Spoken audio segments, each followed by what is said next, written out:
The illustrator was from Indonesia, but took like 25 pages of photos and my notes. Rebecca Gladney doesn't have much time on her hands, but she made time for this. She wrote and self-published this children's book. It was hard, but she was working for herself. But most of her time, around 70 hours a week, she's working to pay the bills.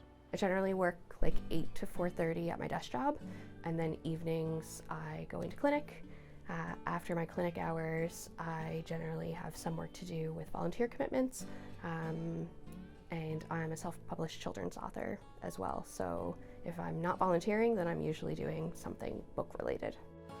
By day, she works for a telecommunications company. By night, she has her own massage therapy practice. I'm so tired all the time. I'm really lucky that I've done a lot of work. I work with a therapist to protect my mental health. I have done a lot of work to set up kind of anchor points throughout my week. So on Fridays, I spend time with my sister and her family and her kids, and that's like, I know that that's my decompress every week, if nothing else.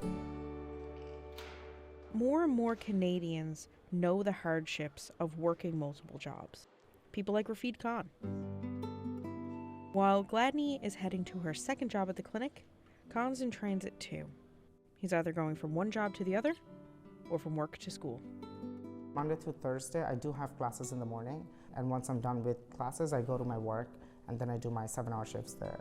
Once I'm done with my shift, I'll come back to university to revise or to study for the day, and then I usually take the last bus, which is around 11:40.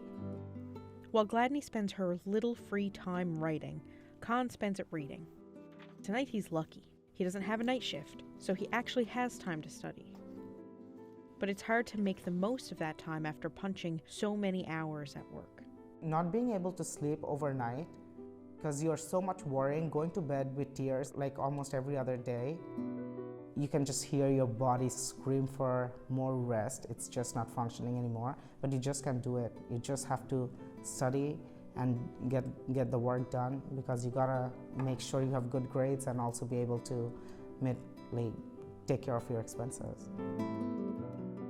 And there's a growing movement away from this typical 9-to-5 schedule, a new way of working that could benefit people like Gladney and Khan. 4-Day Week Global is doing pilot projects right now. Wen Fan is a researcher looking at that data. We see that no matter which country we are looking at, there is very clear evidence that workers have experienced greater improvement in well-being. For example, their fatigue level reduced, their stress, burnout, work-family conflict, all reduced to a great extent. At the same time, their mental and physical health improved tremendously. They report that they have greater time now spent in sleep or exercise. They have more time to spend with their family members or engage in self-care. So everything seems to be, in the right direction. Look at them from across the library or clinic lobby, and Gladney and Khan look like they're having a normal day. You can't see their constant grind, but if you could see their calendar or their daily schedule, you'd see another story. I've really come to learn to take advantage of moments, whether it's like sitting at a coffee shop reading a book quietly by myself for a half hour, an hour, or taking my dog for a long walk with a podcast on, kind of whatever moments I can find to give back to myself that isn't working in any way. But now it's getting late, time to head home. Tomorrow's schedule pretty much the same as today's, but they're both working to turn the page. Sarah Antle, CBC News, St. John's.